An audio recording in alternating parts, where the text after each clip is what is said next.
All right, here we go. Double dog obedience session. So this is how you socialize two dogs that don't know each other and don't necessarily like each other. So like, she doesn't care about her. Like she doesn't really care, like at first she did, right? But now like after going through it, she doesn't really care what she's doing, right? She actually doesn't really enjoy, like being so close to her in free circumstances. So like she, on the other hand, doesn't like any dogs except for one, right? Who is like a male, like so they're both females, they're both the same age, basically 4 years old. They're both spayed. They both have dog reactivity, right? But she only likes one dog so far that she has met, right? Where it was a male 4-year-old American bully. Is what it is. But anyways, so in order, like a lot of people think socialization is, oh, let's get this dog and let's get this dog and let's get them to meet or let's get them to play, right? Let's get them to go play because for some odd reason, like a lot of owners feel really good when they see their dog playing with another dog. And it's just something that has to be changed very slightly in that situation, which is you can still be happy when your dog is playing. Like that's awesome, right? You want your dog to play. You want them to like have fun, enjoy things, right? Enjoy life, right? But you don't want that to come from somebody else or from somebody else's dog, right? Because what's going to end up happening is that all you're doing is removing value from yourself as a person or owner in your dog's life, right? So this is why I tell people, like when I'm taking care of a dog or I'm owning a dog, or I'm training a dog, right? I tell people, I'm like, hey, like you can't pet this dog right now, right? You might be able to, based off what they're doing and how their behavior is, right? Hey, good, right? You might be able to do that based on what they're doing and how their behavior is going and things like that. You might be able to allow them that freedom. But most dogs that come here, right, or go to places where they do training or they're getting sent to places because they need training. Most of the problems come from that act in itself, right? Of wanting to go and see something else, or see somebody else, or see another dog, meet another person, right? That's where a lot of problems happen. If you think about it, if you remove that from from everybody's lives that have dogs, like let's just say you didn't have like the option to go and meet other dogs. So let's just say that was not allowed, right? You'd get fined if that was a thing, right? Your life would be so much better, because your dogs would look at you every day like, hey, like, what are we going to do? What are we going to do? I can't wait to go play with you. I can't wait to go out and do this stuff because I know we're going to play. I know we're going to train. I know we're going to explore, right? It's so much better that way. Instead of being like, hey, meat sack, attach this leash to me so I can pull you out the door, right? And then potentially send you to the hospital depending on how big I am, right? She's not going to do that, but she would, right? Like she'll dislocate your shoulder. She's not going to do anything, right? But it's still going to hurt her, right? It still hurts her too, right? So, back to what I was saying, like, hey, meat sack, put this leash on me and take me outside so I can go sniff around and cause a ruckus, or just pee on every single thing I see, or just bark at every single dog or person I see. Like, does that sound fun? Like, honestly, you think that sounds fun? You think that's what a dog, like, needs? I don't think so, because if you look at all the dogs in the pound, right, the dogs that are set out to be killed, right, put to sleep is the nice way of saying it when people don't want to accept what happens, right? But they get killed. That's what happens. The dogs die in there, right? So in order for that to not happen, we do things like this, right? This is what we do. And then once this is all cemented and this is the normal stuff that they do, then we can maybe start allowing those other freedoms, right? Like, hey, I'm a trainer, you're a trainer. Hey, my dog is trained, your dog is very trained. Why don't we see what happens if we let them hang out for like a couple seconds, right? Or a little minute or two, right? Because all that happens is they're gonna get aroused, right? No, like first of all, that's what happens, right? They're gonna get aroused. And once that arousal is at a certain point, they're going to tune you out, right? Or they're going to be less sensitive to what like you have taught them or what it is that they are supposed to be doing because of the arousal, right? And then now you're stuck with a problem because now you're going to be calling this dog away from something that it doesn't want to do, right? Because it wants to stay there because it's arousing, right? You see what I mean?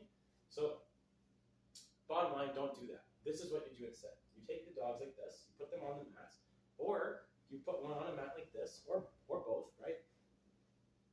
You take their food for the day, put it in your pocket. So like I have small Royal Canin small dog kibble for this small dog, right?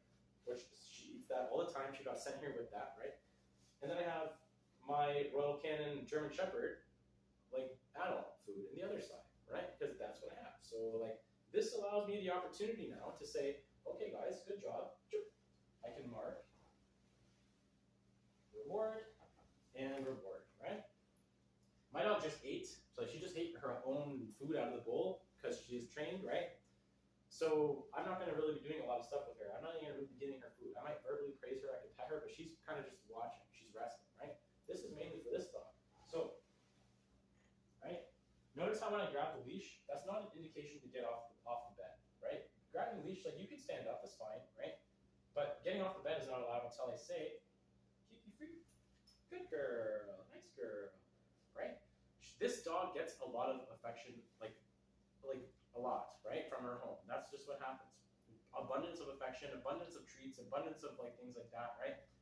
None of the other things that the dog needs, right? So for now, right, I don't need to praise this dog that much, right? I could give her food because she's hungry, right? That's a good thing to do here. And then once the praise becomes more valuable to her, I can start doing that, right? But right now she doesn't really care about that. She gets that all the time. So all I'm gonna have her do is I've been practicing SIT with her. So I get her to move, right? I go sit. Good girl, right? I give her the thing. So I add the pressure. I do the lure, right? When she does the right thing, I can mark. Pressure shuts off. Reward is given, right? And through this, she will learn that like when this happens, look, now she's offering the behavior. This is what I mean. When she's offering the behavior, that's when I know that she knows the behavior, right? At least in this context. I practice a lot of stuff here with her. It makes sense that she would remember it, right? That being said, if I go out on the street and I start walking and I ask her to SIT and she doesn't do it, that doesn't mean I slam her with a correction, right? It doesn't mean I do that. What it means is I have to check and see, is she connecting the picture, right? Does she remember here, and does she think it's the same out there? Like, is she able to do the same thing? Does she bring the same energy, you know what I mean? So it's up to me to guide her and to read her and to see that, right? That's where a lot of people go wrong. Sure. The other thing that happens is it was a good point made by one of my what's it called? Somebody that I learned a lot of information from. His name is Haz Othman, Shield Canine. So he posted a video today and made a good point, and he's like, beware of a lot of content you see on social media, such as like Instagram and Facebook and TikTok, because it's all shorts, right? PD, please. Sure. So yeah, like a short is made to, take the shortest amount of time and capture your attention the most, give you the most value in that shortest amount of time, right? It doesn't necessarily allow for long form content like this, where you can truly see the work that the person is doing over this long time, right? These videos are all unedited, right? I don't edit my own videos because I don't have time and I don't know how, and I don't even want to, because that kind of defeats the purpose for me, because I like to show my work, and I like to show all of it, right?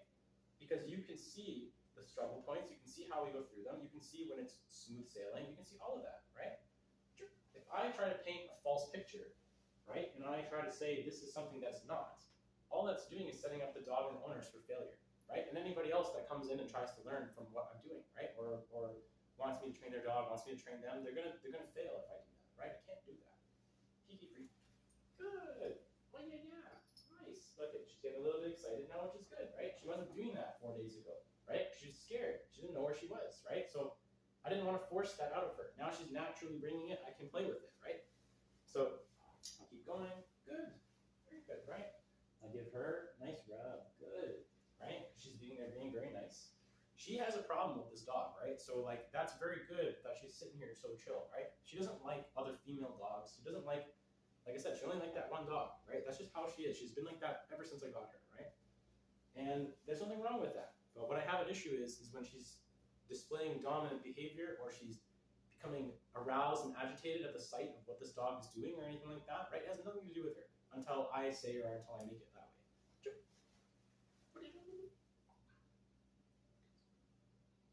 Right, good. Please. So she needs help, right, to go on? Because look, good. So did you see that, right? Good. Keep free. So what happened is I told her to go on the PLACE.